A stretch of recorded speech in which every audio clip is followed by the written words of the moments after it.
Some things are best discovered by ear, and in the next 10 minutes I'll tell you what I mean.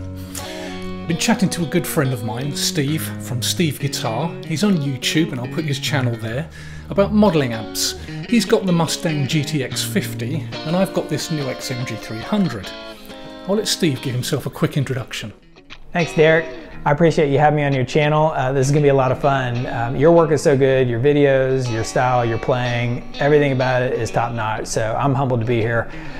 For me, I play a lot of Fender stuff. I've got a Fender Stratocaster. I do tones for the Fender Mustang amps.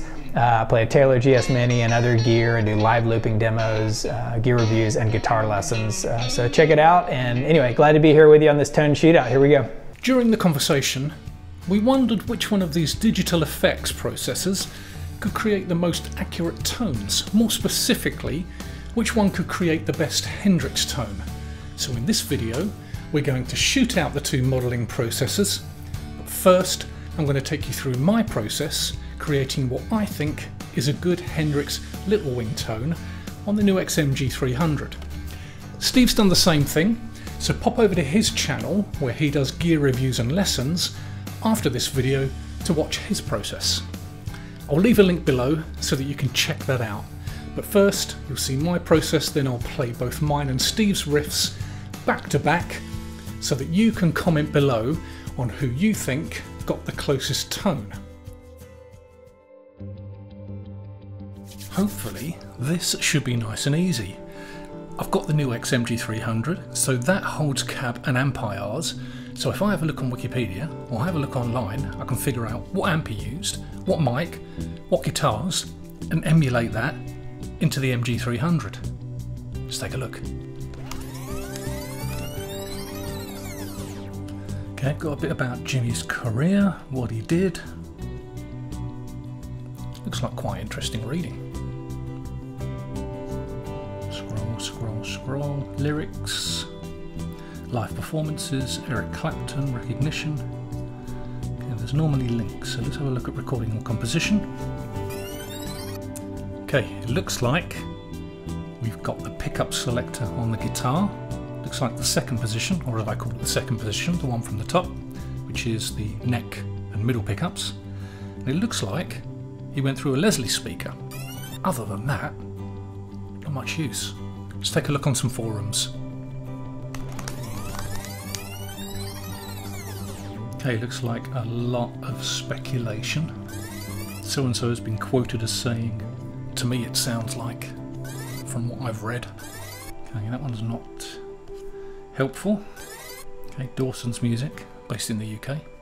Tom Quayle does a lot of demos for those guys. This may be just an overall Hendrix sound. So they're going to be talking about Univibe, and they're going to be talking about fuzz. On the Little Wing track, I don't hear fuzz, I hear a little bit of gain. Let's have a look at Strat Talk. That's encouraging. Nobody can say for sure. So it looks like it's a little bit unclear.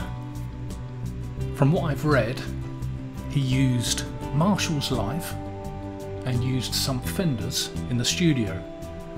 So I think there's only one thing for it, and that is to work this song out just by listening to it, by listening to the tone, and see if I can create that in the NUX MG300. So let's try that.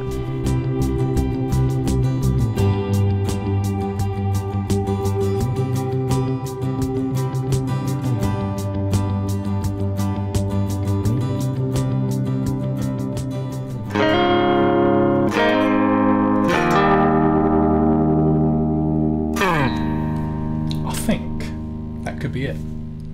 Okay, so after having a bit of a listen to it, I heard a little bit of gain. I also heard a Leslie emulation on there in some parts of it.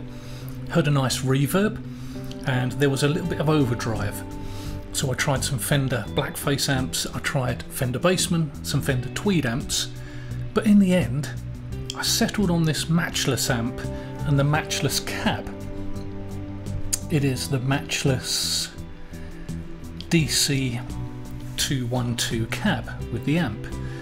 These are the settings, as you can see. I added some compression. I also added a little bit of the tube screamer, just for a tiny bit of gain, some delay, added some EQ on there.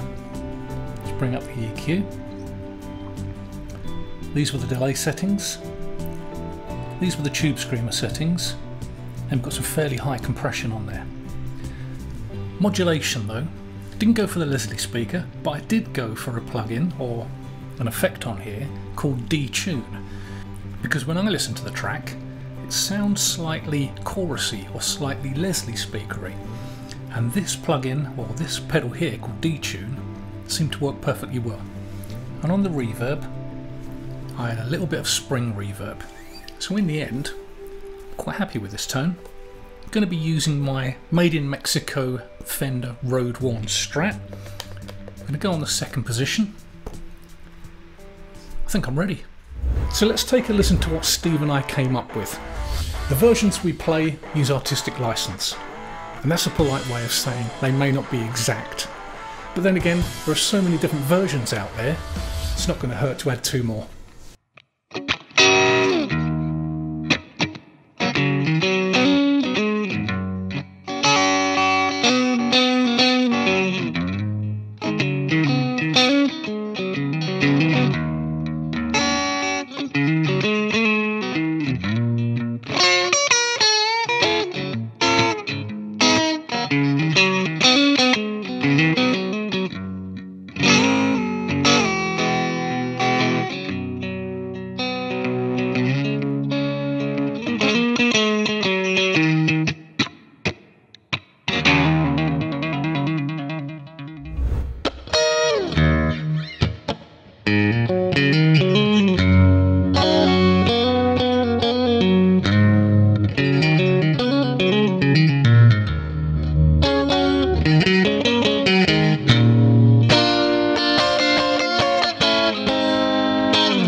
So what do you think? Vote below on who you think came up with the closest tone, and don't forget to now go over to Steve's channel to watch his process. It's linked below. Also, would you like to see more of this type of thing? Let me know that below as well. And you stay well.